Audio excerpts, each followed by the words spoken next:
Antes dos satélites, o mundo já era desenhado.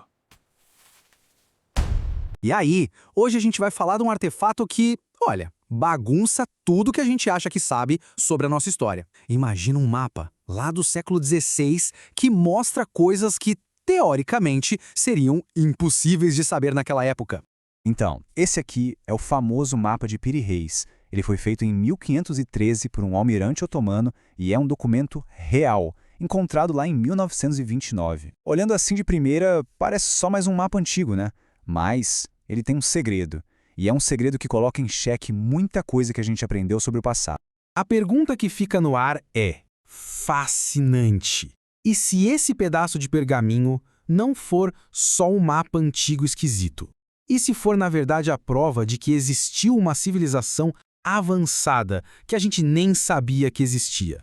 Beleza, então vamos lá. Nosso roteiro de hoje é o seguinte. Primeiro, por que esse mapa é tão estranho? Depois, a gente entra na teoria da civilização perdida, vamos ver as evidências e o que a ciência diz a respeito, e no final, a gente tenta decidir, é um mistério real ou um grande mal-entendido?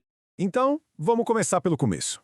Qual é o grande enigma aqui? O que faz com que o mapa de Piri Reis e outros mapas da mesma época pareçam impossíveis para alguns estudiosos? Olha só que interessante. O Piri Reis, que era um almirante otomano super respeitado, diz que usou mapas mais antigos para fazer o dele, e a precisão é de cair o queixo para a época. Ele acertou a distância entre a América do Sul e a África de um jeito que, teoricamente, só seria possível fazer séculos depois. Mas o pulo do gato, o que realmente intriga todo mundo, está bem aqui, na parte de baixo do mapa. Tá vendo essa massa de terra? Parece muito, mas muito mesmo a Antártida. E qual o problema? Bom, o problema é que a Antártida só foi descoberta oficialmente em 1820, quase 300 anos depois do mapa ser feito. Pois é. Essa esquisitice toda fez um professor de história chamado Charles Hapgood pensar, e ele veio com uma teoria bem radical, que, olha, balançou as estruturas do mundo acadêmico. Então, em 1966, o Hapgood lançou esse livro aqui, Mapas dos Antigos Reis do Mar. Para ele, o mapa do Piri Reis não era um acidente, sabe? Era uma peça fundamental de um quebra-cabeça gigante. Um quebra-cabeça que apontava para uma civilização super antiga e desconhecida que teria explorado o mundo inteiro. A teoria do Hapgood é, no mínimo, ousada. Ele dizia o seguinte: esses mapas não são originais do século XVI. Eles são cópias. Cópias de mapas muito, mas muito mais antigos. Mapas feitos por um povo que a gente não conhece, que tinha tecnologia para mapear o planeta todo, e mais, eles teriam mapeado a Antártida numa época em que ela não tinha gelo. Tá, mas e as provas? O que sustenta uma teoria tão bombástica assim? Vamos dar uma olhada no que os defensores dela apresentam. Olha, essa citação aqui é talvez o argumento mais pesado a favor do Hapgood. E sabe o que é mais louco? Não veio de algum teórico alternativo, não. Veio de um tenente-coronel da Força Aérea Americana que recebeu a tarefa de analisar o mapa. É o seguinte, a Força Aérea pegou o mapa do Piri Reis e comparou o desenho daquela costa com dados sísmicos de 1949. Esses dados são tipo um ultrassom que mostra o formato do continente debaixo de todo aquele gelo. E a conclusão deles foi chocante.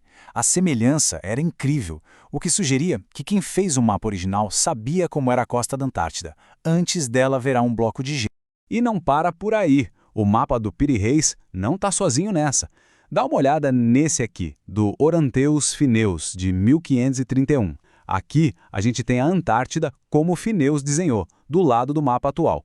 Quem defende a teoria diz, olha aí, o formato geral, rios, montanhas, tudo bate, coisas que só daria para saber se o continente estivesse sem gelo. Ok, até agora a gente viu um mistério e tanto e uma teoria de explodir a cabeça. Mas, como em toda boa história, tem o outro lado da moeda. Qual é a explicação, digamos, oficial para isso tudo?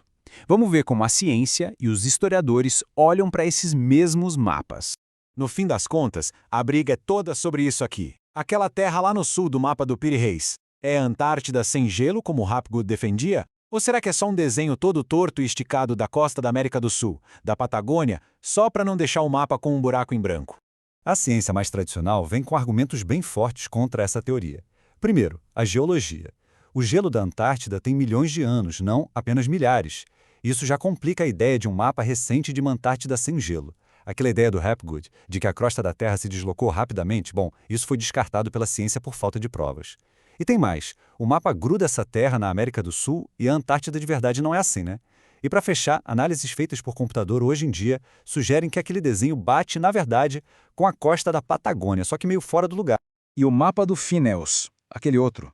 Então, os críticos, como a galera do site Bad Archaeology, dizem que a semelhança com a Antártida só aparece porque o Hapgood deu uma ajudinha ao mapa.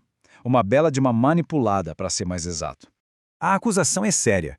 Para fazer o mapa do Phineus parecer com a Antártida, os críticos dizem que o Hapgood teve que girar o continente, mover o Polo Sul mais de 1.500 quilômetros, aumentar o tamanho dele em mais de 200% e ainda por cima sair recortando e colando pedaços da costa. Quer dizer, se isso for verdade, complica bastante a metodologia dele. Ok, então se não é a Antártida, o que é que esses caras estavam desenhando? A resposta pode estar numa ideia bem antiga, uma lenda da cartografia, a Terra Australis Incógnita. Por séculos, os geógrafos tinham essa teoria de que precisava existir um continente gigante no sul para equilibrar o planeta, para ele não tombar.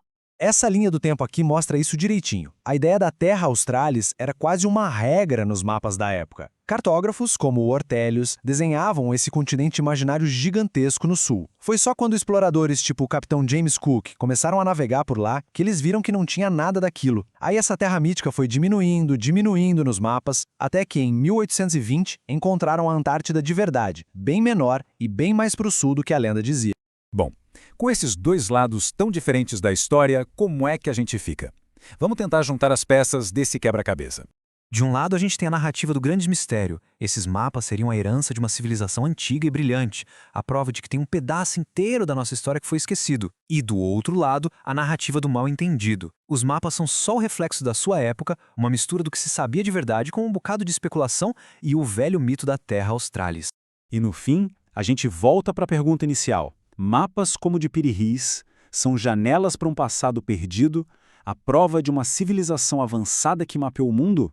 Ou são espelhos que refletem a mente das pessoas daquela época, com seus mitos e seu desejo de conhecer o mundo? A resposta, quem sabe, não está nem de um lado nem do outro, mas em algum lugar no meio, entre a história que a gente já conhece e aquela que a gente ainda nem começou a descobrir. O passado ainda ecoa.